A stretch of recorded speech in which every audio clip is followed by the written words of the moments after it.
It's day 24 of the government shutdown, and there's new pressure to agree on a budget as the nation deals with a dwindling food supply and farmers and ranchers struggle after USDA cuts. And our DC reporter Duvasana Basundio has more on how this strain on farmers affects Florida's food banks. Good morning, Duvasana.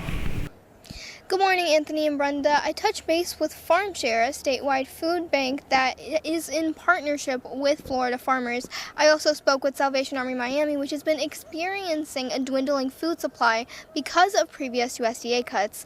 They both say that because of the shutdown, food is becoming more scarce by the minute.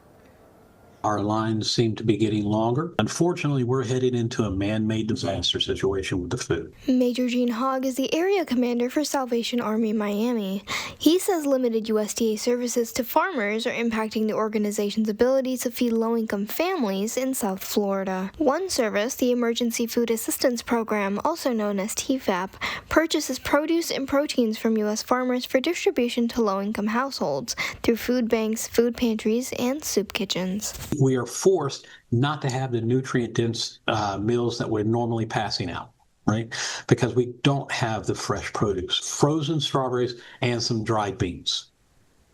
That's what we got. They don't make a meal. FarmShare partners with Florida farmers to deliver produce to food banks like Salvation Army Miami. CEO Stephen Shelley says that Florida farmers are now planting their crops to harvest, but are currently hitting a roadblock because of the shutdown. They wouldn't have access to loans to purchase the supplies that they need to plant their crops. Shelley also says there's been significant delays in USDA food deliveries from local farmers all over the U.S., leading to less supplies for food deliveries across the state.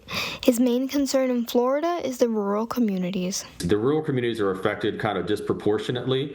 So especially if you have a rural community that's dependent on the farmers as their main economic engine. While Shelley hopes for the return of these USDA programs, specifically TFAP, he also says they benefit mostly Midwest farmers and not Florida farmers who grow specialty crops, causing these farms to go out of business. When I first started FarmShare 10 years ago, I mean, there was 30, 40, 50 farmers in South Dade that were helping to provide food during the winter months for the whole United States. And we're probably down to less than 10 now. Now, the USDA is reopening about 2,100 county offices all across the country to help farmers and ranchers access $3 billion of aid from existing programs. Meanwhile, many federal workers are right now attending free food distribution events at DC food banks, as more than 1 million are set to miss their second paycheck today. Reporting live at the Capitol, I'm Duvasana Basundio, Caplin News.